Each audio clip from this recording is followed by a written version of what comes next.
everyone. Can you hear me okay? Yes, hello. Yes, Oh, hello. good. Hello, hello. My goodness, it's so nice to see all of these familiar names and faces. And oh my gosh, wow, so much love to all of you. I know how precious all of our time is. And it is just such an honor that you've carved out this time to be with me, to be with all of us, and to invest in yourself today. So I just am truly honored and privileged to be here with all of you. So I am going to share my screen and we're going to get started. I was sending a few Zoom phone numbers and whatnot to a couple of people that requested them. Hopefully everyone can hear and is good to go. And we are going to jump into it.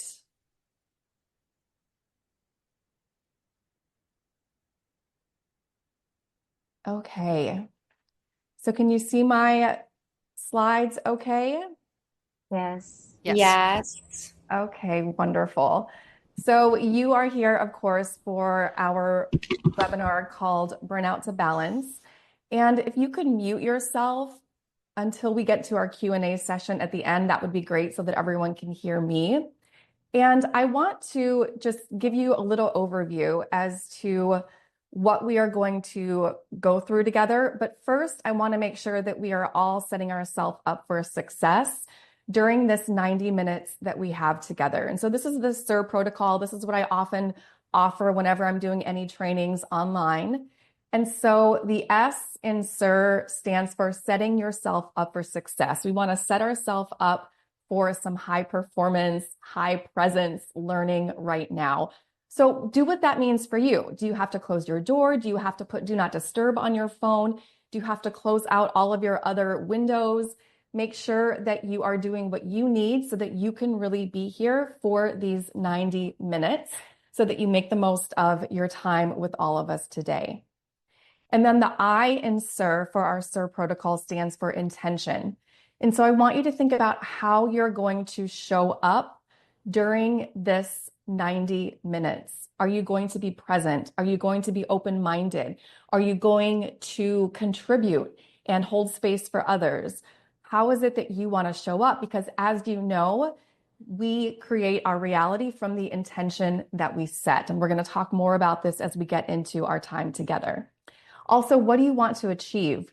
I had emailed all of you asking you to think about, what in your life feels heavy right now? What in your life could be a shift? Maybe things are going really great in your life and you just want to add in that little extra magical sprinkle of magic dust to make things even better, which I would highly recommend that we all do. So what is it that you're looking to get out of this webinar? What encouraged you to sign up and actually be here today? And I would love it if you're willing to pop that in the comments so that you can offer some inspiration to everyone else who's on this call and to make your intention stronger. When we write it down, when we put it out there, it makes it more stronger. And if you've been in any trainings with me in the past, you know that just by writing down our goals, we are 42% more likely to achieve them.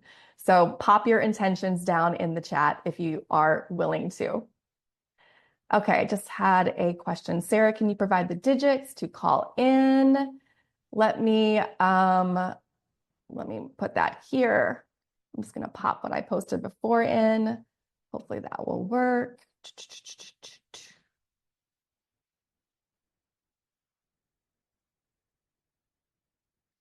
And then we'll keep going. All right, and so please pop your intentions into the chat. Awesome. I see some coming in already. Thank you for contributing. All right, so as we head into the R with our SIR protocol, now we are looking at radical responsibility. And this is something that I'm going to be talking about more as we continue through our time. And it's also one of the tenets of the way that I live my life and the way that I teach any of the programs, whether I'm working with a leadership team or one-on-one with a client. We have to be radically responsible for what we will get out of our life, both personally and professionally. And that even means you being radically responsible for what you're going to get out of this time together. And so that means that when we have Q&A at the end of our call, when there's an opportunity for live coaching, that you raise your hand, you put your question in the chat, you ask the question that you need answered. It's up to you to create the results from this time together. And I, of course, will do all of I can with my heart, with my mind to share with you, but we're co-creating your success together. Okay. Moving now into the next slide. So I recognize so many familiar faces on this call, which is such a blessing. And there are a few names and faces on here that I don't know yet. So I want to just give you a very brief overview of my credentials and why I'm here teaching about balance and emotional intelligence. I have really been a student of life, and I'm going to talk about that in a little bit. But I have studied psychology and communication and emotional intelligence at Harvard University, Florida State University, the University of Minnesota, and with many other mentors and teachers.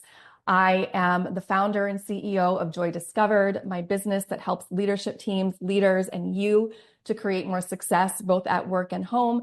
And as of last year, I am a best-selling author, and I know many of you on this call have been part of the success of my book by supporting it and reading it and reviewing it. So thank you, all of you, if you were involved in any aspects of that. Let's move into what we are going to work through during our time today. So we're going to go over 5 myths about balance that are really keeping you stuck from creating that feel-good success and balance. And we'll talk about what actually works instead. I'm going to share after that a really, really bonus, super duper important nugget that if you only took one thing from this webinar, this will be the most important thing, and it will make everything that I'm going to share up to you until that point happen when we get to the super duper important gold nugget part. I'm also going to then share with you 2 free gifts. Because you showed up live today, you get my decision clarity reset toolkit. I use this with my clients. I use this with my family and my friends. I use it with myself. It is a combination of all of the tools that I use to help me make aligned decisions in my life that support my greatest success. After I share that with you, we're going to talk about how you can continue this journey if it speaks to you. And then we'll go into Q&A and live coaching. And I really want you to, if the question comes up during our time together, write that down in your journal, because a lot of this is going to be related, and I may address it as we keep moving through the content. But write it down so that when I come to Q&A at the end, you can ask your question if it's still relevant. You may even get a wisdom hit from yourself through the information that I'm sharing to the answer to your question as we keep going through it. But I do want us to have a lot of time for Q&A and live coaching. And with that, I want you to understand that when we get there, anything's on the table. I'm happy to answer any questions, anything that you're feeling stuck by, that you want to work through, all good. So that will come at the end of our time together today. Now I need to ask you another really important question that has to do with radical responsibility. And my question for you is, are you willing to show up for yourself right now and in your life with radical honesty? And I'm assuming that because all of you are on this call, that you are. And you can even say yes and put that in the chat to cement this into yourself, to embody it, because we can't change, we can't improve, we can't create more balance, we can't become better leaders, we can't become better parents, better friends, better partners until we are radically honest with what is showing up in our life, how we are feeling, and where our opportunities for change are. And so as I share information with you, it's going to start planting a bunch of seeds. And those seeds are meant to start to peel away the layer of the onions and to help you see areas of your life where you can improve and you can blossom into your even better self, which is, such a blessing for me as a coach and a teacher to get to witness in all of you. So I invite you to show up for yourself with radical honesty. And then I also am asking your permission to be coached. And so if you are cool with me coaching you, I also encourage you to drop a yes or even a heck yes in the chat, because, that's my job. That's why I was put here on this earth. I fully believe. And my job as your coach is to push you beyond your comfort zone, because that is where you grow. That is where you shine. And I just get the amazing privilege of being able to see that transformation. I'm also going to dive in deep. So there are a lot of things that I could be teaching you about balance today. A lot of coping mechanisms, a lot of band-aids, a lot of surface level tips and tricks and life hacks that, yes, all of these things are helpful, but these things are, like I said, just the band-aid. And instead of dealing with all that surface level stuff that doesn't actually make a difference, I'm going to share with you what really does and what you really need to commit to and continue working on if you want to live a life of feel-good success and joy and balance. And so that means we're going to go there. We're going to dive in quick. So do I have your permission to be coached? And I'm getting lots of yeses in the chat. So amazing. Okay. One of the things that I tell the leadership teams that I get to work with when I'm working with, very successful private clubs and organizations, is it's such an honor to work with people who are so successful. And if you think about the most successful among us, Olympic athletes and professional athletes, the people at the top of their games, Fortune 500 CEOs, all of these people have coaches. These people have others who help them see their blind spots and push them to growth. And so that's what we're really all supporting each other through here today. Okay, so some of you have heard a little bit about my background, but because there are a few new of you on this call, I want to share why I am here today talking to you about balance. As I mentioned when I first started talking with you today, I was really imbalanced. And that is what taught me what balance is. As a teacher of any sort, we understand that we teach what we most need to learn. And we gain wisdom from where we fall and where we get messy and where life knocks us down. And that is, what has really given me the credentials to be here, which I'm so honored to be with all of you today. And so, in this picture, this is a picture of me about 15, 20 years ago with my husband at the time, and everything in my life seemed great. We had just gotten married. We had these fur babies. I had a big career with a big salary. I was flying all over the world for both work and pleasure. We had just bought our first home, trying for human babies. Things seemed really great. And even if from the outside looking in, it looked like my life was pretty balanced. But I was hiding the fact that I was wearing a coat of armor all the time. I was extremely burnt out. I was drinking a glass or a bottle of wine every night to pretend that I wasn't as stressed as I was. I was a high performer in my company, but I was working more hours than all of my colleagues with the same type of roles. I was always worried about my work.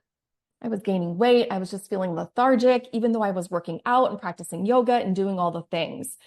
So I thought that this big corporate job that I had was the thing that was causing me to feel so stressed and so out of balance and so unfulfilled. So I left my big corporate job and I went to go teach yoga full time, thinking that a more peaceful type job would be the answer to the stress and burnout that I was experiencing. And what I found out after teaching yoga for just a few months was that nothing in my life had really changed except my paycheck now being a lot different, a lot smaller than a corporate executive. But I was still feeling the same stress and the same burnout and the same lack of fulfillment. And it was at that time that I also hit a rock bottom in my marriage with my husband. And I just remember being in this place of pain and disbelief and, literally on the floor, not sure what next move to make in my life. And I wanted to point my finger at my husband and blame him. And I recognized, thankfully, that I was the common denominator in everything that wasn't working in my life. And so I took that finger and I pointed it at myself and I set off on this journey of emotional intelligence and gaining balance in my life, not just physical balance, but emotional balance, mental balance, the things that we're going to talk through today. And so what happened is I went back to that job actually, because I learned that it was in line with my skills and my values and my strengths. So I went back to the big time corporate job that I thought was to blame for my burnout, but I had a new set of skills and I was able to connect with my team. I was able to lead them better. I made more in profit share. I worked less hours and I had more fun. I also experienced a major shift in my relationship personally. I was able to, with the combination of the work that my husband did, we were able to heal our marriage and have our first child, Maverick, who you can see there in the picture between our heads. And this picture is a long time ago, but he was an extra special blessing for us because before I had done the work that I'm going to share with you today in this webinar, Mike and I had tried to get pregnant many times, and all of those pregnancies had ended in miscarriage. And so it was like the universe was saying, get your shit together, take care of yourself before you bring another being into this world that you are responsible for. So I teach this from a place of humility and from having lived it and having to keep reliving it and re-implementing it day after day after day, after breath, after moment, after year.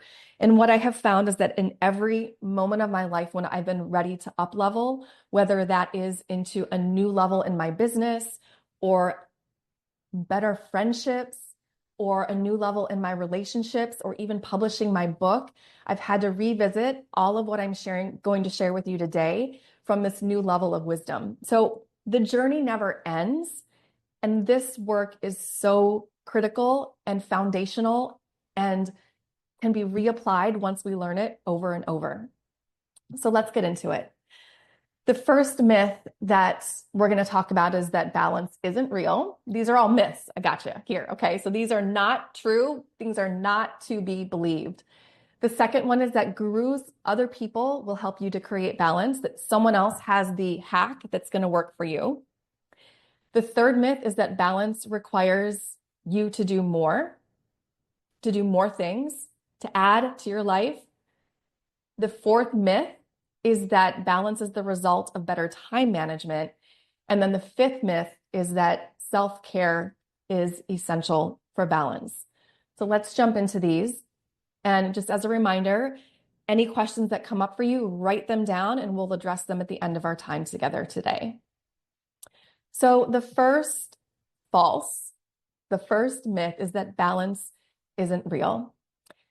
Balance is real. And if anyone is telling you that balance isn't real, it's likely that they have not experienced balance for themselves. Now, there are a few things that get in the way of us creating balance, and that is when we have the wrong definition of balance. Some people like to talk about work-life harmony. Some people like to talk about life integration. I don't really care what you call it, but what I want you to do is to understand that when I'm talking about balance, I'm talking about a few different definitions that the dictionary provides. One being the ability to be upright and steady. And so that means that when life knocks you down, which it will, it inevitably will, that's part of our human experience, is to be knocked down and to be lifted back up again. When we are balanced, we have the ability to get back up, to stand back up. And I know I saw Meredith on here and a few other people that I know from the yoga community. And what we know, even if you're looking at a balancing posture in yoga, it might look like we're standing still and we're holding tree pose and we're not moving, but really muscles are twitching and our body is moving and they're firing and we're creating balance by shifting and moving. Balance isn't static. It's a continual repurposing of ourself and our energy. So we want to look at balance as this continual adjustment. We want to recognize that it will be different whether you have a newborn or you have a 14-year-old. It will be different when you're starting a new job or you've been doing a job for 3 years. It will be different when it's season versus when it's not season. And it's always attainable. And we need to make sure that we are following another definition of balance that I really enjoy, which is called the accurate proportions. So we are creating the accurate proportions in our life, depending upon what stage of life we are at. And this will change day to day, week to week, year to year. The second thing that gets in the way of us believing or creating balance is that we don't believe it's possible. And I'm hoping that since you are here on this call, you believe that balance is possible, or you have a glimmer of hope that it is something that you can attain. Because if we don't believe that something is possible, there's no way that we're going to create it. And this goes for anything in life. Even I have worked with the healthcare industry in the past, and there's a lot of burnout in that industry. And, it was, well, nurses always work 12-hour shifts. That's the way it's always been. That's the way it always has to be. Well, if that's just the way that you're going to view the problem, well, even if we have a nursing community that of people that want to have more 8-hour shifts, or they want to be able to have different time off, if we can't plant that seed of potential, of possibility, if we can't open to expansive possibilities, there's no way that we're going to create something new. So you need to believe that balance is possible in order for you to achieve it. You need to believe that whatever it is that you want in your life is possible. So the ability that you can be an amazing parent and an amazing executive, the ability that you can get a good night's sleep and get all your work done, the ability that you can have it all, which I absolutely believe that we all can when we make some of these shifts that I'm going to talk with you about today. We have to have the belief, because that lines up our thoughts, our actions, our habits, our way of living that creates our results. And then finally, we have to move out of victim consciousness in order to create balance. We have to recognize that we have the power. And this is huge, because we live in a society where we are told that we do not have the power. We are continually given fear and anger and lack when we go to the news, when we are scrolling on social media, especially when we're doom scrolling, when we are bombarded with any kind of marketing or sales messages. It's usually buy my product or service because there's something missing in you, or there's something wrong with you, right? We are continually being told that the answer is outside of us, or that, when the economy changes, or when I move to a different zip code, or when I get into a different relationship, or when season's over, then I will create balance, or then I'll have success, or if then. We are in a constant state of giving our power to something external versus recognizing that we own the power. When we're in victim consciousness, when we're making excuses, when we're waiting for someone else to fly in and save us, we are being the victim. And instead, we have to recognize that we can create the results that we want in our life with radical responsibility, which I've already touched on.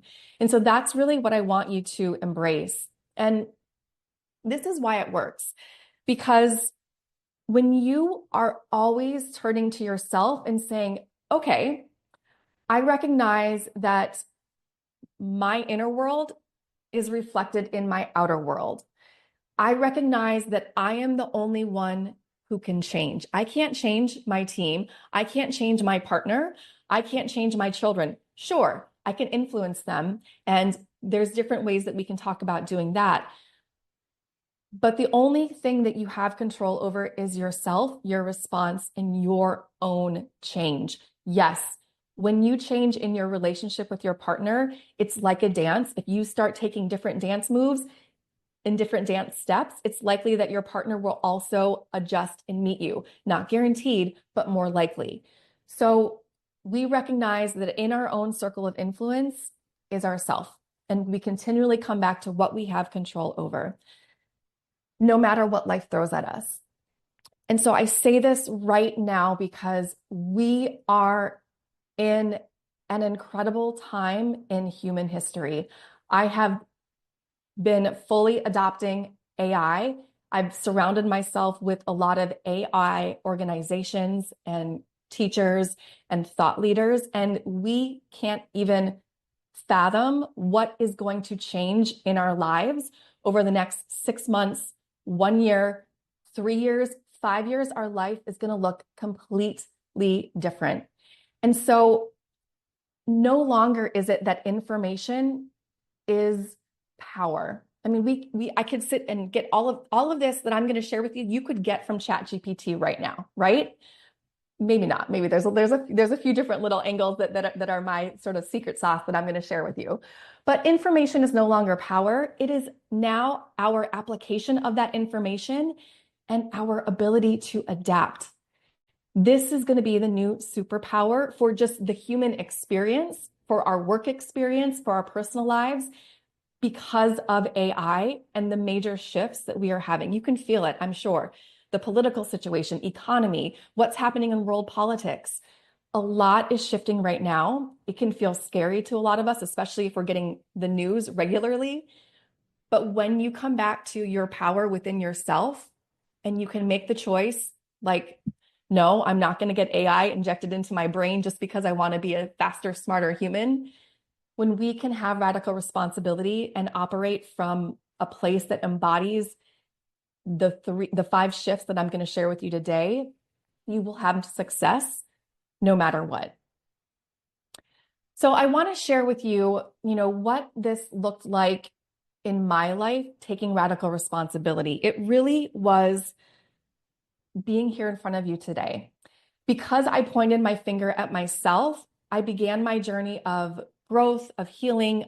I chose to work with mindset coaches and business coaches and therapists and mindfulness teachers and healers. I took radical responsibility and made the changes in my life so that I could achieve the results that I wanted. And I don't want this just to be about me. So throughout the presentation today, I'm going to share a few results from some of the clients that I've worked with and how they've applied these different aspects to their own lives. So this is one of my dear clients, Sharon, from many years ago. And she found that by taking radical responsibility, she realized that she could start living for herself. It took until way later in her career where her children were a lot older for her to make this decision for herself. But she realized it's never too late. And she chose radical responsibility and was able to make career shifts, make personal shifts, and have happiness and fulfillment be a way that described her life as well. So we're going to move now into the second myth. And that myth is that the gurus will help you create balance, that there's some productivity expert out there that knows all the answers. But I'm guessing that you probably assumed what my response to this was going to be, that the reality is that you are your own guru. So what does this mean? Well, yes, there are a lot of tools that you can use to regulate your nervous system and cope. Yoga, meditation, somatic healing. I mean, I could go on and on and on. But what these things are, as I mentioned earlier, are just Band-Aid fixes that can help you sort of manage, and they don't get to the root cause, which we are getting deeper into during our time here today. We don't want to let culture tell us what balance looks like or what success is. If I were to paint a picture of success right now, just based on the culture that we live in, it would be 4-year college degree and maybe some more, buy a house, get married, have children, get a pet, invest in your retirement, and all of a sudden you're happy and you're successful, right? That's our prescription for success. Buy the car, go to Europe in the summer, get the pretty picture for your holiday card. And so many clients have come to me with all of those things and then some, and then some, and then some, and they are thinking, why am I not happy? Is this really all there is? So when we let culture dictate what success, what balance looks like to us, we miss out. When we let a productivity guru say, you need to get up at 5 o'clock in the morning and practice gratitude and meditate for 15 minutes and then eat a smoothie before you go to work, we're giving power to someone else. Yes, those things might work, but what I want you to get really powerful at is going back into your own self and tapping in with your intuition, that wisdom within you that knows what's best for you once you start getting rid of a lot of what we're going to talk about today. The other thing that gets in the way of this is shoulds. I should meditate every morning. I should join the PTA. I should bake cupcakes for the bake sale next week. We also have expectations from our parents and the culture that we grew up in. Different cultures have different ideas of what success looks like. And when we let other people's expectations of us indicate how we show up, whether or not we say yes or no to an invitation, we are splicing our energy out in so many different things, all of which are not in alignment with our highest good. So the more that we can strip away other people's expectations and connect into what is true for us, the better we can be our own guru. Also, when we wear masks, this blocks us from being our own guru. We end up, like I did, and I wrote about in my best-selling book, trying to be who I wanted or who I thought everyone else wanted me to be. I was a certain way when I was hanging out with my yoga friends. I was a certain way when I was hanging out with my college friends. I was a certain way at work. Every time I showed up with a different mask on, just projecting who I thought these people wanted me to be so that they would like me, right? And we can't get upset with ourselves for doing that because we are a social tribe species. What that means is that in the earliest days of our ancestors, when we were literally living in tribes, our survival was dependent on being in the tribe. If we were in the tribe, we had food, we had safety, we had security, we had community, we had belonging, some of the deepest human desires and needs. And if the tribe didn't like us, especially the alpha, for all of you leaders out there, you know how important your responsibility as a leader is. If the tribe didn't like us, we were kicked out of the tribe, and that meant we could literally die. So we have to recognize that the way that we show up is part of our human evolution, but it's our job to be conscious and understand that, yes, we want to belong, but not at the detriment of our true self, and not at the fact of wearing these masks and being our false self. So I want to go into this fourth bullet point now. And the way that I'll share that with you is just imagine that there is, let me actually draw this out on my notebook here. So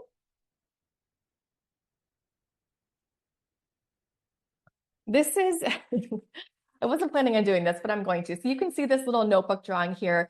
In the center is you.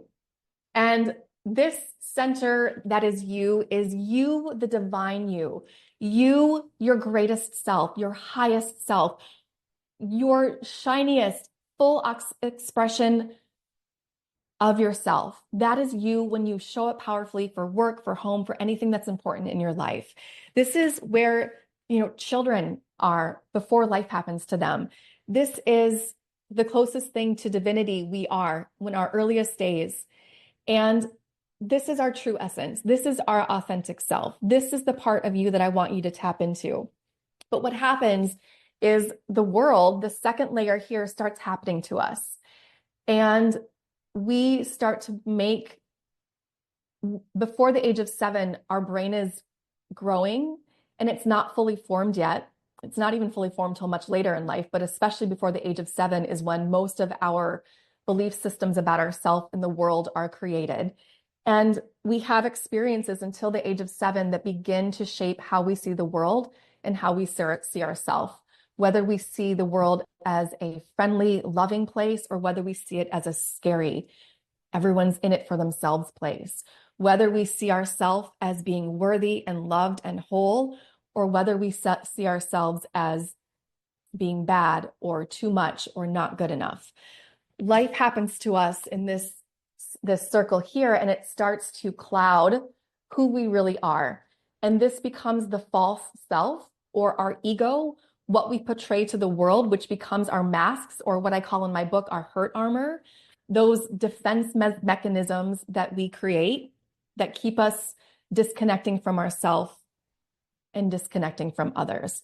So when we are disconnected from ourselves, we cannot be our own guru because we don't even know who that is. So let's talk about what to do instead. What to do instead is to begin to align with your authenticity. And I'm going to share more ways that we can do that as we continue during our time together today. So how do we get back to this you in the center that is your true whole self, where you can make decisions for your life from a place of love and empowerment versus from a place of lack, of scarcity, of being scared? Even when it feels scary, even when it feels like, oh my gosh, is my tribe going to like me if I share who my true self is? But that is my invitation for you that we will continue to work on during our time together now. So this is why it works when you start to tap into that place of authenticity rather than letting your masks, your ego, other people's expectations of you run the show. Oh my gosh, that just makes me feel heavy now, even saying all that, versus when I know that I'm living my life from my heart and from what is in alignment for me.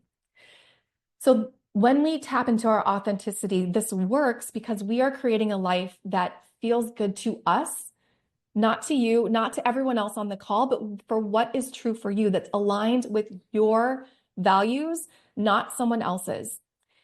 You don't waste time pretending. You don't waste energy pretending. It was so confusing for me when I was wearing masks, when I had the yoga teacher mask on and the friend mask and the party girl mask on. Oh my gosh, if any of those communities ever overlapped either, then I was like afraid I was going to be found out. And all of this energy went into that. And so that was the energy that was sucking my balance, was this maintaining these masks and trying to figure out what other people wanted me to be rather than just being myself. The other thing that happens when we start to do this work and pull away the layers of our false self and our ego and the defense mechanisms that aren't serving us is we tap into our authentic self and we align with our purpose. And I wholeheartedly believe that every single one of us on this call, on this planet, was put onto this planet at this specific time for a very specific reason.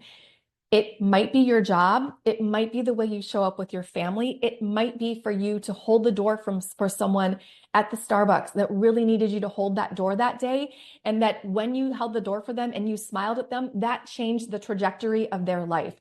I don't know the divine plan, but I believe there is one. And when we are aligned with our authentic self, we live from a place of purpose that looks different to everyone. And that propels vitality. That lights us up throughout our life. So I wanted to share, what this looked like for me, as I also put a quote here from one of my past clients on the screen. But, one of the simple examples that I use to this is just the way that I parent. So I could parent from the mask of needing to be the good mom and to impress everyone and to be able to post the picture on Instagram and LinkedIn that shows that I'm such a good mom so I can validate myself externally. But none of that is really validating myself internally or doing it for the right reasons. And it's allowing me to let those other people's shoulds impact the way that I show up. So one of my youngest son was in Cub Scouts for a few years, and we used to have, there was I think a derby, the car derby race thing. I can't remember what it's called right now, but we had to build a car and he had to race it. And some of the parents who helped their kids build the cars, like these cars were legit. They could go race in NASCAR or Formula One, and they were awesome. They were beautifully decorated. They won, these were awesome cars. The one that my son and I made definitely didn't win. It went fast sometimes, but we had fun making it, but we didn't spend like 8 hours on it. We probably spent 1 to 2 hours. That is what I chose because that was And I also wanted to let him be the builder of it. I didn't want to be the builder of it. I wanted him to feel proud of his own derby car versus it being my car. And so I'm not judging or saying that there's anything wrong about the parents that spent 8 hours on the derby car with their kids. If that is what lights you up, if that is what brings you joy, then do it. But running around trying to do what everyone else tells us that we should be doing, if it doesn't bring us joy, then it doesn't serve us, right? I would rather go on an experience with my boys than spend 8 hours working on one of their homework assignments. I would rather, and I do, get involved with my kids' field trips. So I get to go and chaperone their field trips rather than be a parent that plans all the parties and works closely with the teacher. Again, there's nothing wrong if that lights you up and that makes you happy. Do that. But what is it for you specifically that is in alignment with your authentic self versus just what everyone else is telling you should be doing? So I also want to share this quote from Joe Smith, who I worked with on his EQ journey. And, he has been a leader for many, many years and done a lot of trainings and basically says, this approach helps you to get to what is your core triggers, your core opportunity for growth, tapping into your authenticity so that you can really align with purpose and positively affect those around you. So Joe is an amazing leader. His work is trickling out into the club that he runs and all of the other leaders that work for him, right? So when we can do this work, when we can tap into our own authenticity and live as ourselves and not as someone else is telling us how we should be or what we should do, we don't even see the impact that we make on others, but it is huge. Myth number 3. Balance requires us to do more. I know that this was something that I jumped into when I was trying to figure out balance, trying to find my purpose, trying to make sense of my life. I wanted to get up earlier, like I told you earlier, and do the meditation and journal. And I do all of these things, right? So I'm not saying not to do them, but what really the reality is that balance requires us to let go of more, to release what doesn't serve us. And this has been a huge lesson that I have had to undertake over the last year and a half of my life. I've actually been considering getting a serpent tattoo on my forearm that goes back up my tricep because the serpent has been such a symbol for me this last year and a half because the snake is, and it's the year of the snake, by the way, too, which is extra cool. But the snake is showing us that we continually need to shed our skin. And we do it with grace. We don't hold on to our skin and say, well, I had this skin since I've been 5 years old and I'm going to keep it forever. We, like the snake, shed our skin again and again and again and again and again.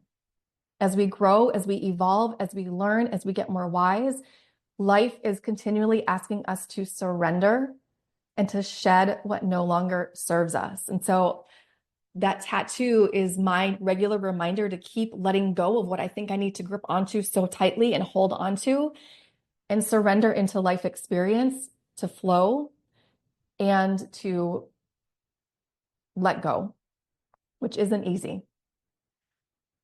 But this is what gets in the way of us letting go. And these are some of the things that we hold on to that, we just hold on to these things and it makes us feel heavy. It takes away our balance. It takes away our mental and emotional health.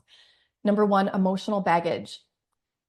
Most of us are carrying emotional baggage from decades ago, from yesterday, from last year. I dealt with that, or, good vibes only. I'm not going to think about that. It's positive. We pretend that we are past an experience with our parents, with a friend, with a colleague, and we shove it down and we just move on from it.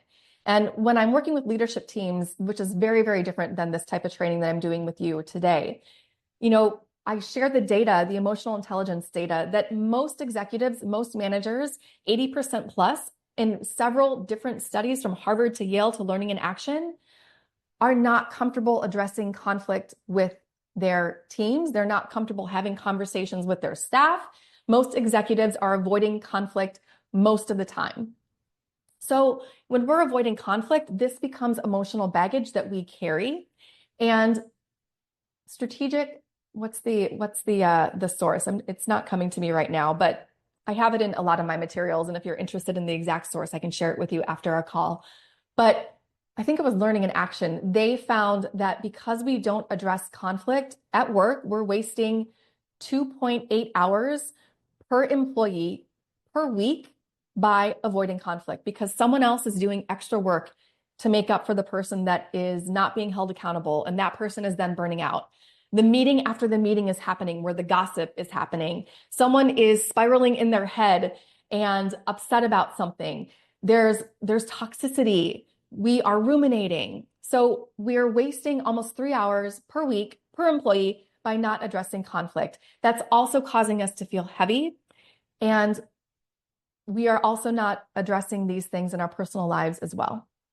And there's a big trend that I'm seeing. I of course love this work, but I'm also a very spiritual person. And there's a sort of a spiritual bypassing trend that I'm noticing in the zeitgeist of today, that this good vibes only, or I'm just going to cut someone out of my life, or it's not really that big deal. Instead, I'm just going to be positive. But what this does is this shoves that feeling down. It shoves that relationship drama down, which then comes out sideways later. And if you've heard me keynote before, you know that I talk about the fact that our emotions, our baggage can come out sideways, a week later when we snap at one of our colleagues or one of our clients. It could come out a year later when we end up crying in a meeting, or it could come out several years later in the form of an illness. Because what we know from medical research is that 95% of primary care doctor visits are stress related. And when we are suppressing our emotions, when we are carrying this emotional baggage that I'm talking about, it is causing chronic stress in our bodies. And that is lowering our immune system, and we are getting sick. We are getting diseased, which I don't want for you, for anyone. And the other thing that is really important to understand is that our brain is also working against us with this reality, because our brain's main function is survival. And so what that means is it doesn't want to change. Our brain doesn't want to change because it's easier. It can conserve energy by doing what it already knows how to do, by repeating patterns. Our brains are pattern-making machines so that it can conserve energy to be on the lookout for danger. Because in the earliest days of our human ancestors, there were, saber-toothed tigers, or an opposing tribe that was coming to steal our food, or a storm that was coming and we had to go take shelter underneath a tree, or we could have been killed. So we had a lot more dangers in our earliest ancestor lives. And what our brain did is, of course, those who noticed those dangers lived, and through evolution, our brain started favoring being on the lookout for danger and keeping us alive. Change feels scary to our brain. And so we need to recognize that our brain would just rather keep doing things the way that we're doing, and having the level of balance or imbalance that you have right now and not changing. I'm going to share with you some more ways that we can make sure change happens that's related to that super duper important gold nugget comment that I made earlier as we get to the end of our session. Okay. So what can we do instead? We really want to learn to release drama. We want to feel our feelings and use them as data. We need to address conflict. I teach with a lot of the leadership teams that I work with how to understand and manage ourselves so that we can have empathy and understanding for others, to engage in conflict conversations, or what I call tough love conversations. And I give frameworks on how to do this because most of us aren't taught how to address conflict in a healthy, safe way. And when we don't have a framework, we kind of feel like we're shooting from the hip and it doesn't always go well. So when we have the tools to address conflict, we can do that. And then we're not wasting time in this, unexpressed conflict that's causing us to lose 3 hours every week. And we need to clean up our personal relationships as well. So I want to share what this looks like for myself and both for one of my previous clients. And then I'll go back to that previous slide that I just passed through. So one of my dear clients, Shlomit, we worked together, and she found that, beyond applying a lot of what I'm sharing with you today, one of the most important outcomes that she had in her life was that following my coaching and the framework that I shared with her, she was able to go and have this cleanup conversation with her brother that she just hadn't had the relationship that she wanted for many, many years. And they were able to get to a place and create a new relationship, which is, it's her brother. And these cleanup conversations that so many of us need to have are with people who are really important to us: our parents, our siblings, our best friends, our team, our direct reports. So she was able to make this change. And I wrote about this in my book, The Balanced Life Blueprint, that I had this cleanup conversation to eliminate this baggage with my father. There was an experience that he and I had, and it wasn't even important really what happened, but he had done something that made me feel upset. And instead of me addressing it with him, I let that build a wall between us. And I stopped going to my dad for advice. And he's, still to this day, one of the best. He's like a coach in the way that he talks to me. So I really was suffering in my life, not being able to lean on him as more of a coach type mentor for me. But I stopped letting him into my life. I stopped going to him. And because I was upset with him, I put up this, imaginary wall between us. And the wall just got thicker and thicker and stronger and stronger. And I realized that when I was doing this work, that I was carrying around this emotional baggage. And so I went to him and I had this cleanup conversation where I took ownership for this wall that I had created. And I apologized for that. I explained to him how I felt based on what had happened in a very neutral way, in a framework that I share with my coaching clients, and was able to invite in a new relationship between my dad and I that has changed. And so in the moment, nothing between my dad and I officially changed. He still showed up the same way in our relationship, but I changed. I was no longer carrying around that resentment, that heaviness, that wall. And I remember seeing friends after I had had that cleanup conversation with my dad and saying, "Oh my gosh, you look like 10 pounds lighter. You look brighter. What happened? Did you start drinking green juices? What's going on?" It was this cleanup conversation that I had with my father. And so while nothing changed back then when I had it, it opened the door to a shift in our relationship. And now, slowly, our relationship has really evolved. And I'm so honored that we can really connect on a heart-to-heart level and have conversations about things that I never imagined my dad and I would have conversations about. So it opened the door. And even if we have these cleanup conversations and nothing changes in the other person, at least we're inviting them to the party. We're inviting them in.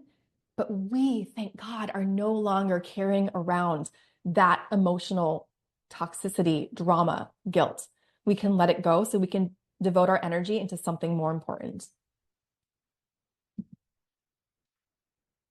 Let me go back to the slide. I think I touched on this, but really the reason that this works is that it just frees up our energy, it frees up our vitality, and we recognize that our feelings are not good or bad. They're not right or wrong. They are data telling us that radical truth, that radical honesty that I asked you to have at the beginning of our time together.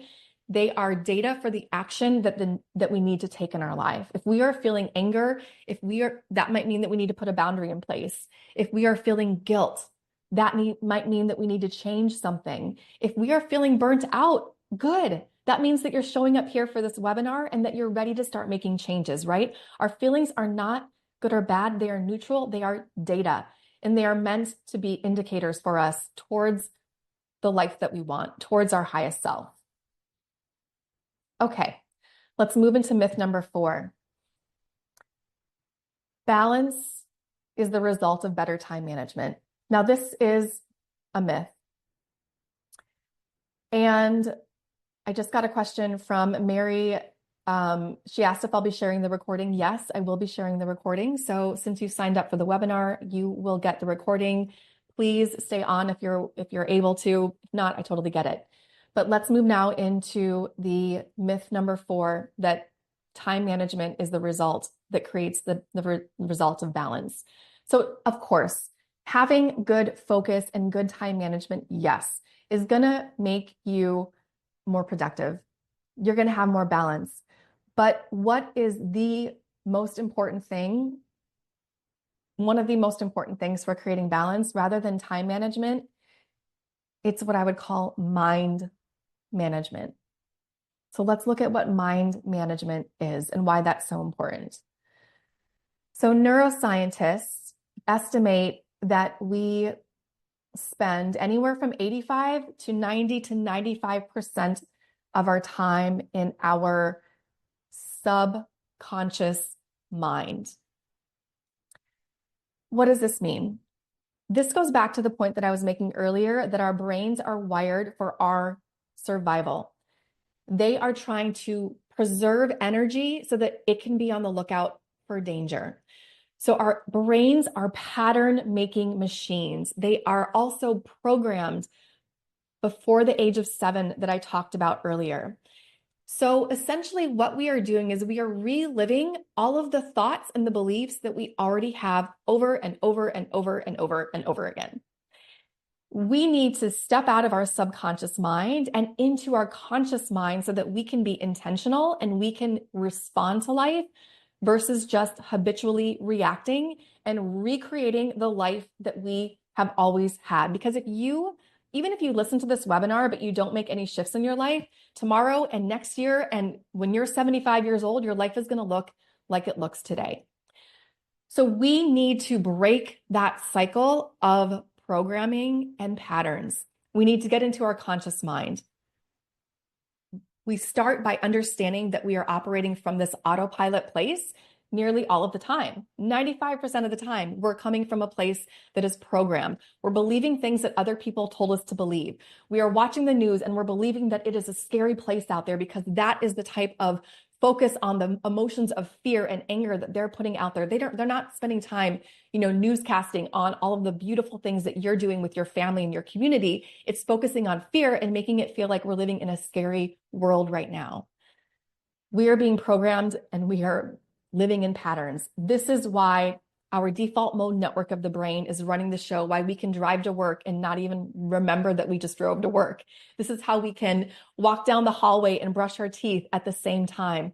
The way that we communicate, the way that we lead, we learn through observational learning and mimicry.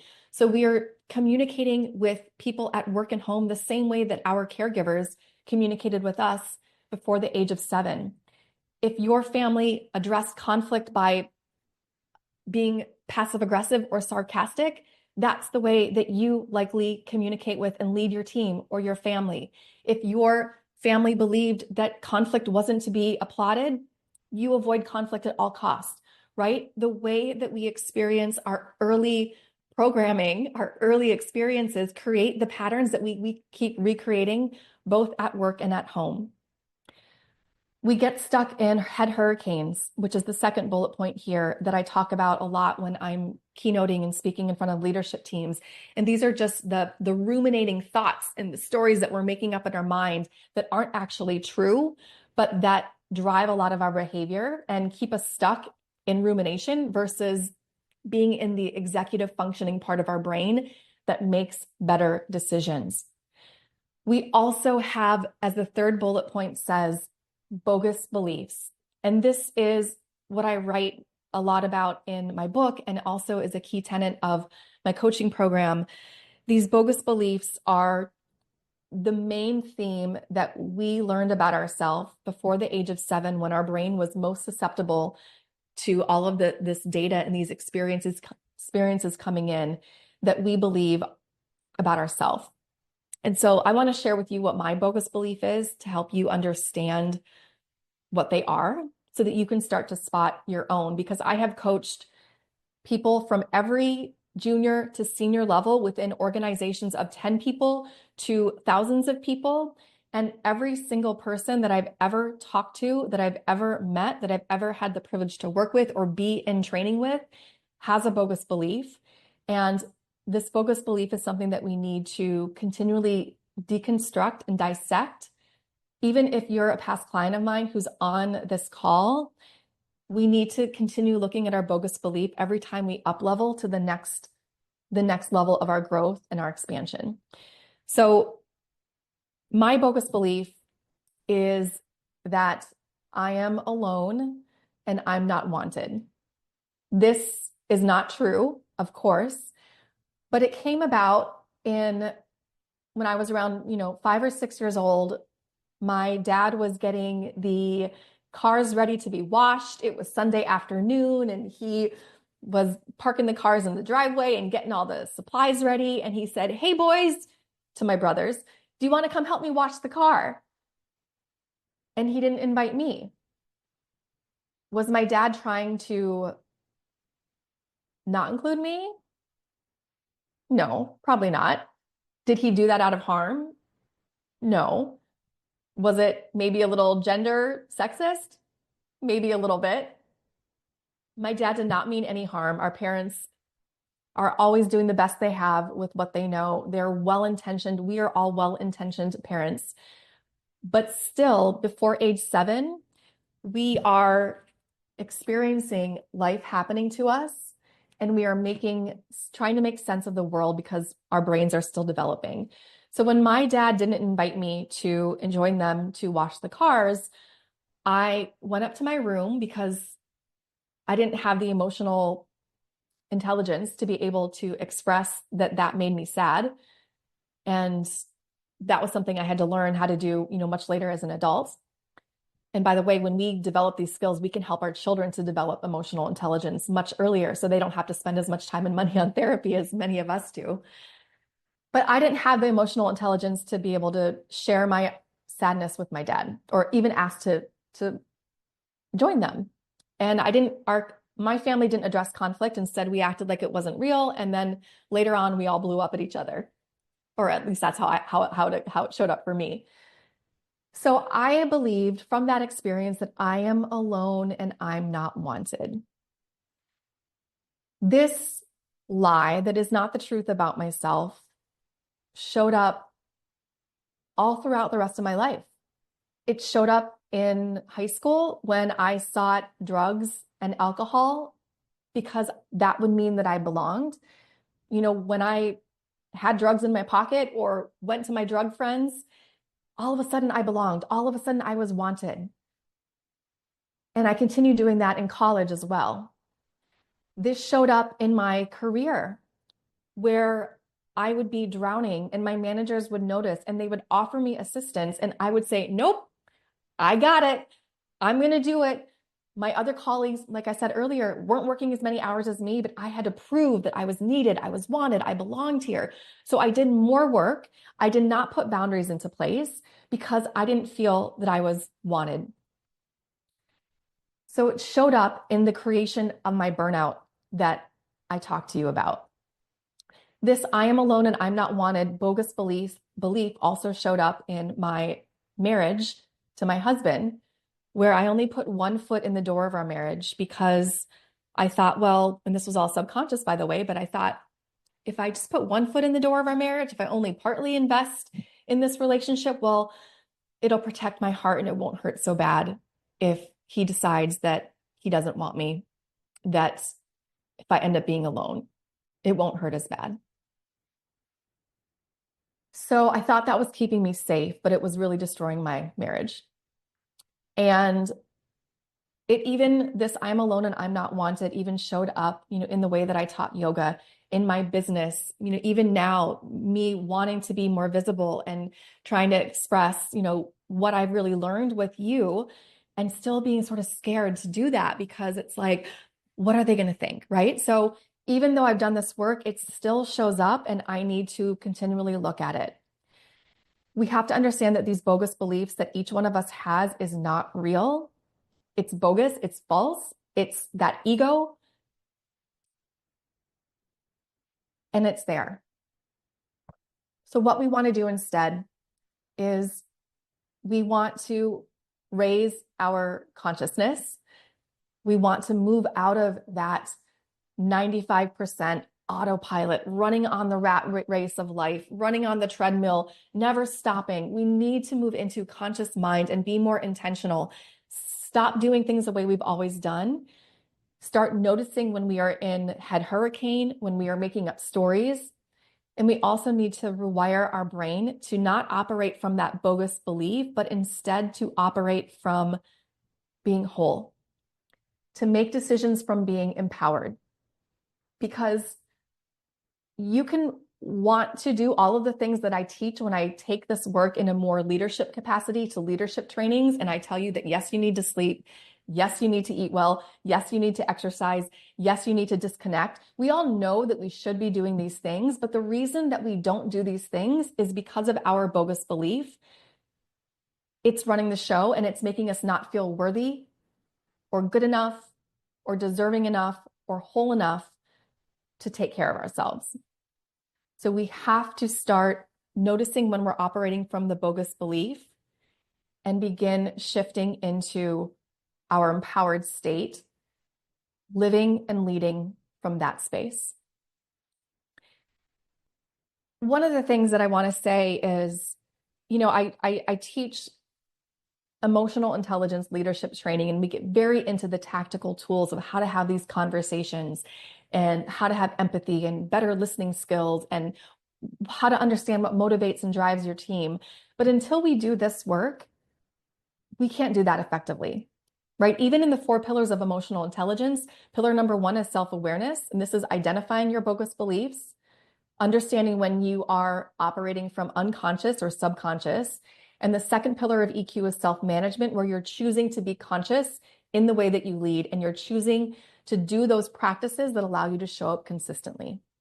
Once we do this work, the rest of it is more skill-based and takes care of itself.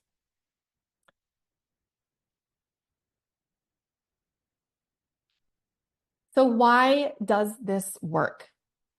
Well, as Albert Einstein said, we cannot solve our problems with the same thinking that we used to create them. We cannot create a new life from the same consciousness that we currently have. We have to create bigger and better and more beautiful possibility of dreams for us. And we have to get away from those bogus beliefs that are limiting us and limiting what we can see as possible. I went to an event in Miami a training a few months ago, and I was with these women who were running multi-million-dollar businesses. So they are on a level much higher than my business. And it was so inspiring because I thought, whoa, this is actually possible. But until I saw them, I didn't even recognize that this was possible for me. So we also want to surround ourselves around people who have done what we want to create, who have that spark of joy or life or something that we see in them that we want for ourselves, because that plants the seed of possibility that gives us something to focus on, so we can focus on that versus that bogus belief. We will stop self-sabotaging ourselves and neglecting the self-care and all the other things that we truly want and desire for our lives when our bogus belief is not running the show. And then to the final bullet point here, is Carl Jung, one of my favorite psychologists, said, until you make the unconscious conscious, it will direct your life and you'll just call it fate.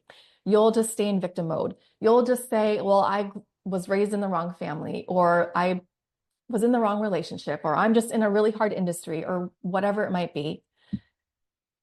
When we make the unconscious conscious, then we have power over creating the results that we want for ourselves.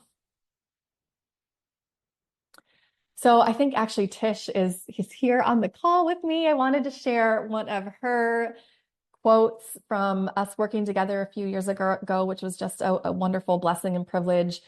She has done this work and is just an incredible representative of someone who dove in and said, show me my blind spots and help me understand this. And she just wholeheartedly committed to this work and, was able to identify her limiting beliefs and her triggers and shift into gratitude and abundance. And what a beautiful demonstration that you are of this, Tish, because you are here today, right? You're showing that the work never ends and you're continuing forward. So I just honor you for that and wanted to highlight, the shifts that you said you were able to make in your marriage and your parenting and in your career.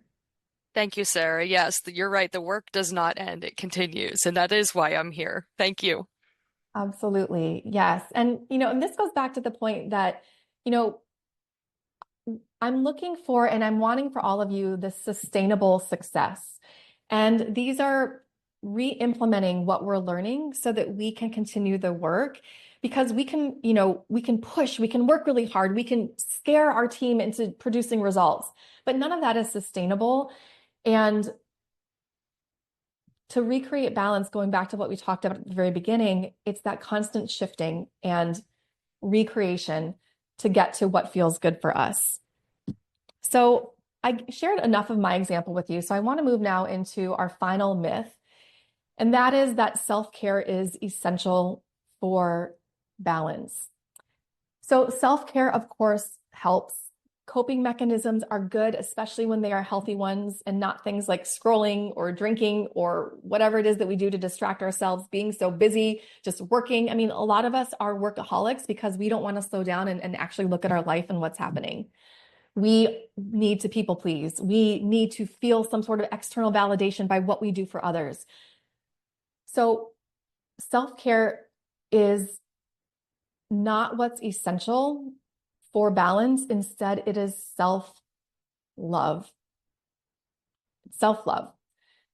And this is a practice that I am continually working on myself. So as I mentioned, these coping mechanisms only are like Band-Aid fixes. They don't get to the root cause of what's really going on. And I know that a lot of you on this call here today are leaders and you are into, we know that we have better results as leaders when we solve the root cause problem versus just the surface level problem. Same in our personal life. We don't want to mask the root cause. We want to actually do this work and get at the heart of it. A lot of us have shame. A lot of us have blame. A lot of us have guilt. We have done things in the past, and instead of having some fierce compassion for ourselves, we think that we're bad or we're wrong, or we walk around in this guilt, which doesn't allow us to make choices that align with us, that are healthy for us, that support us, that allows us to even do the self-care that we know would be good for us and make us feel good. And so we have to start making the shift away from the shame, away from the blame, away from the guilt, and recognize that our past experiences created who we are today. And we can work on forgiveness exercises that helps us to create wisdom from those experiences rather than shame and guilt. I had a lot of shame around one of the experiences that I shared with you today around, all the drugs and the partying that I did in high school and college. And what I recognized is that part of me, that girl back then was doing those things in order to belong, in order to feel safe. She was doing the best she could to meet my needs. So I had to love that part of me that was showing up with the marijuana, with the methamphetamines, with whatever it was that I could get my hands on, because I was trying to get a need met. I had to learn to love and honor that girl, that part of me, recognize that she was doing the best, and also recognize that the experiences that she went to, and I'm talking about myself, but I'm talking about a part of me, made me who I am today. Because when I was doing the drugs in that lifetime, it felt like a lifetime, I recognized that it wasn't people from a certain neighborhood or the jocks or the flannels or the athletics or the nerds or whatever, like all the, I don't even like using these labels, but it wasn't a person with a certain label that was doing drugs. It was any kind of person. It wasn't a person whose parents were divorced or who were still together. It was all humans that were experiencing the same thing that I was. And what I realized is that we all have the same basic need to want to belong. And it helped me to really not be judgmental of others, because I've done a lot of things that I've regretted and had shame about. And so I can really love and honor that in each and every one of you on this call, each and every human being in front of me, which makes me a very powerful coach with fierce compassion. So it has contributed to the strengths that I have today, but I had to move past that shame and that guilt into forgiveness and love of myself.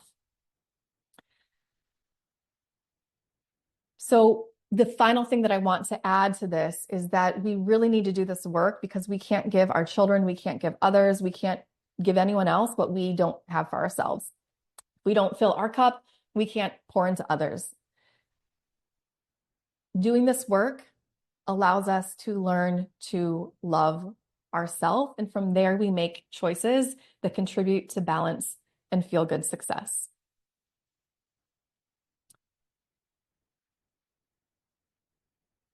And so I want to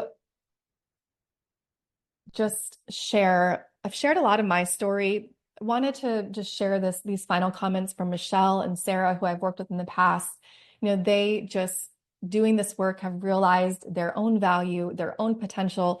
They've learned to love themselves, to like themselves again. And just the way that they show up, that I see with their families and even at work, it's just beautiful to witness. So with that, I'm going to skip this recap because of time. And I want to share with you the super duper important nugget that I mentioned earlier. And the fact of this is that there are really 4 reasons that you guys could all be here on this call with me and want to change and want to shift your life, but still not shift your life. And the 4 reasons, let's explore. So the first one is that right now, all of you are getting a hit of dopamine because you showed up here today. You took a step and you got this information. The same thing happens when we listen to a podcast or we read a book or we watch a webinar. We get these hits of, ooh, this is, I'm doing well. I'm taking it upon myself to make change. And that dopamine makes us feel good. We're in this energy of a good vibe tribe of people. We feel good.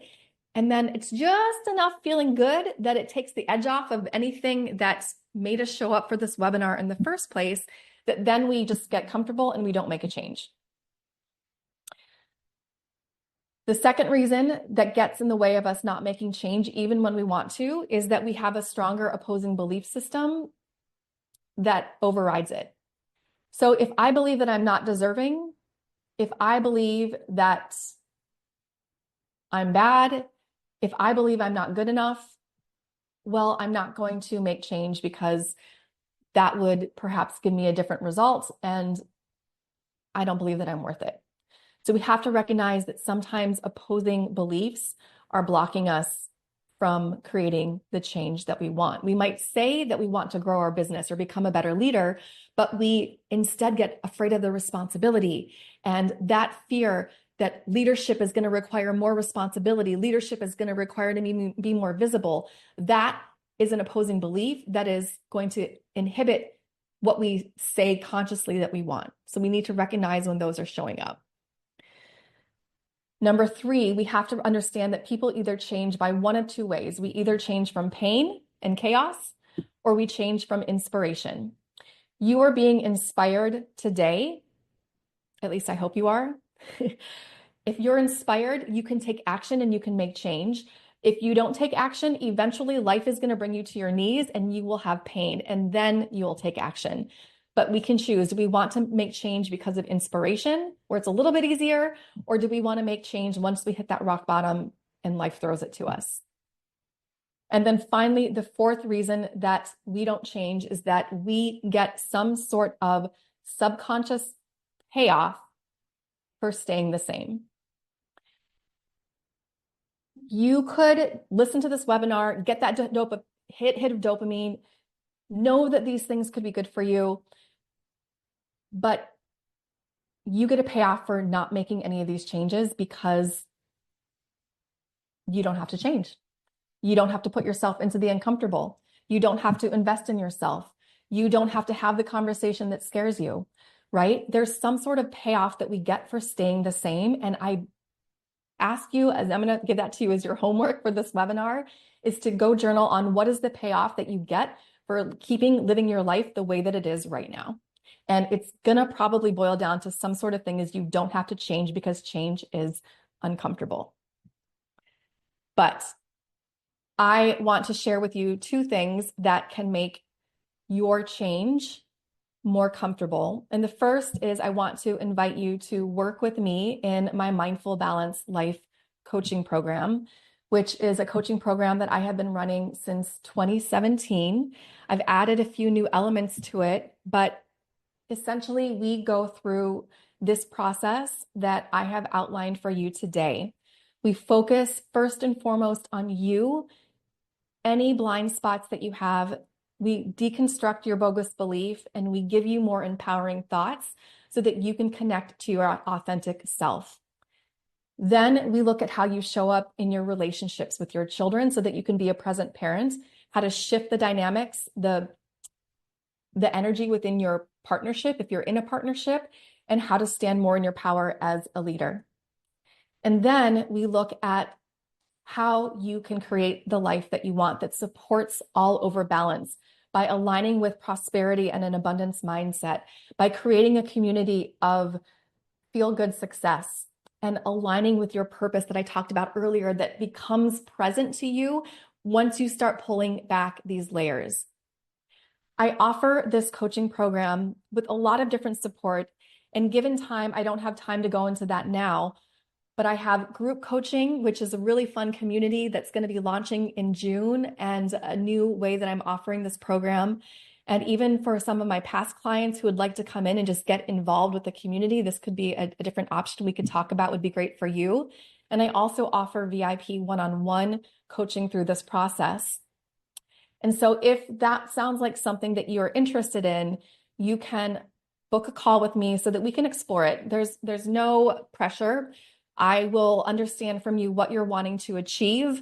And if this program makes sense to you, I'll invite you into it and we can discuss the best way to support you. So if you go to joydiscovered.com/apply and book a call with me, you're going to pick a time that works in my schedule for you also. You're going to fill out a short application form, and then we'll have that conversation that I mentioned. And I would just love to continue this journey with you and to support you. I'm also now going to ask Ange, my assistant, to drop a link in the chat.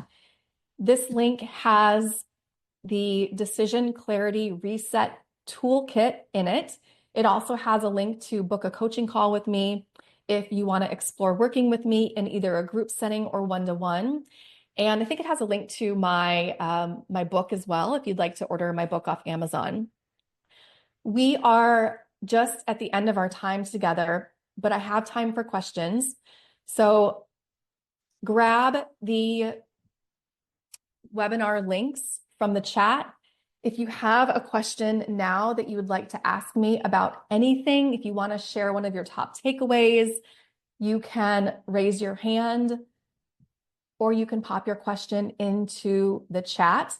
If for some reason you aren't able to access the chat because you're calling in on a phone, email my assistant Ange.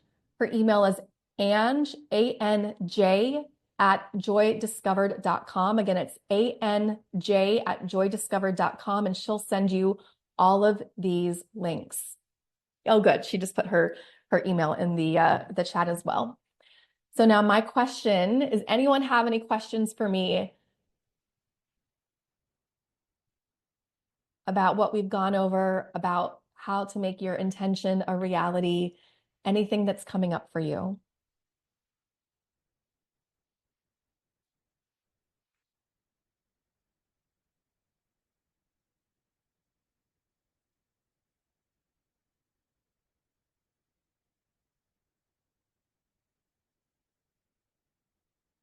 No questions so far. I don't know if that's a good thing or a bad thing, but if you feel the courage to unmute and ask a question, I do invite you because your question can be inspiration for all of us.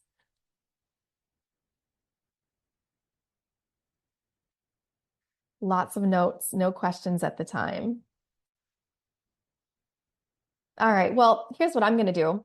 I'm going to stay on the line for the next 4 minutes in case anyone does come forth with a question or a comment. Okay, we've got Gail. Gail, I'm going to ask you to unmute and please ask your question. Hi, thank you for having us today and doing this. One of the things through the program that you were talking about, or through the myths, is the idea of conflict and resolving conflict. I'm thinking particularly in the office environment and that team environment and the time that it does waste.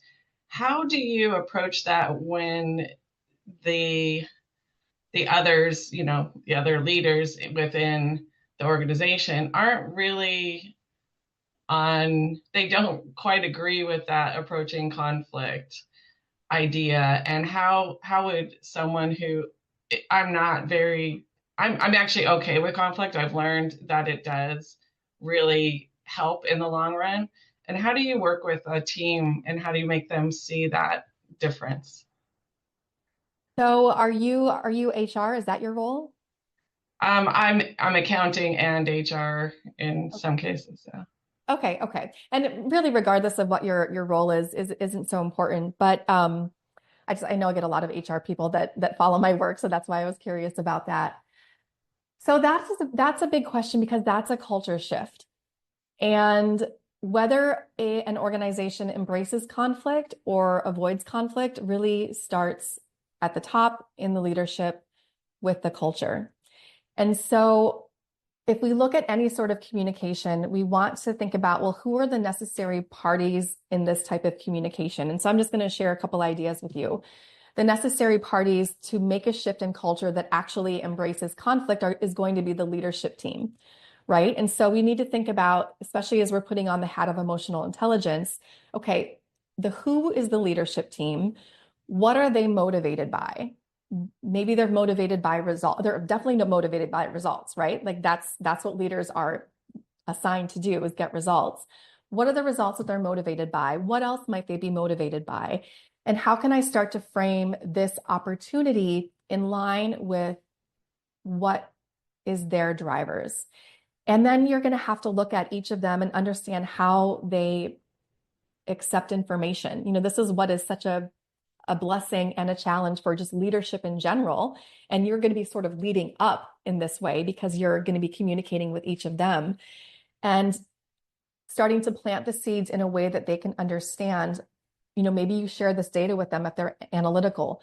Maybe you share a webinar with them on something like this if they're the kind of person that likes that, to start to plant the seed to get them to see that there needs to be a shift. So just to kind of wrap it up that way, it's understanding who the employee or the communicators are, what's the best way we can reach them, and starting to make that shift. But again, it's a bigger cultural shift as to whether or not conflict is embraced, and then giving your team, bringing in someone like me who can help your team have the tools so that everyone's speaking the same language. And so people don't feel, a lot of times people don't address conflict because they don't know what to do, or they have PTSD from trying to in the past and it didn't work out. So giving everyone that framework just makes it a lot safer for people so that they'll start to embrace it more. Any final questions? Thank you so much, Gail, for breaking the ice and asking a question. I'll stay on for a couple more minutes just in case, because I wanted to have a little bit more time for Q&A with you all.